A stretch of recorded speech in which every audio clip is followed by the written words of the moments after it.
Karimnagar collectorate के इजलास में बीआरएस के एमएलए कौशिक रेड्डी और जगतियाल के एमएलए डॉक्टर संजय कुमार के दरमियान गाली गलौज और हाथापाई का मामला पेश आया। तेलंगाना के ज़िले करीमनगर के कलेक्ट्रेट में इतवार को मुनक़िदा एक इजलास में बीआरएस के एमएलए और कांग्रेस एमएलए के दरमियान गाली गलौज और हाथापाई का वाक़या पेश आया।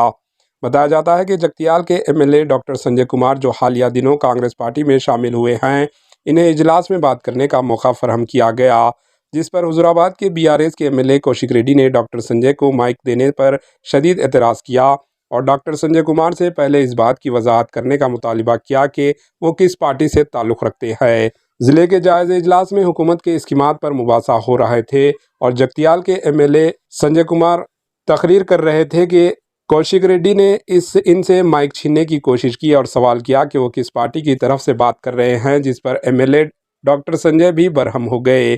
बहस व तकरार के दौरान दोनों के दरमियान झगड़ा हुआ। इस मौके पर गाली गलौज और हाथापाई तक बात चली गई। ताहम पुलिस ने मुदाखलत करते हुए कौशिक रेड्डी को बाहर ले गए।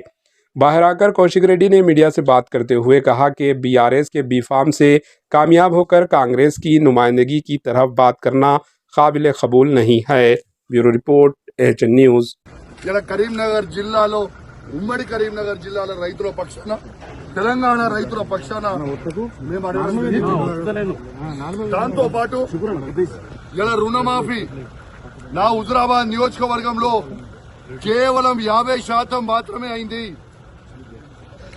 ఇంకా 50% కాలేదు। నా హుజురాబాద్ నియోజకవర్గంలో రైతులకి రుణమాఫీ చేయాలని నేను డిమాండ్ చేశాను।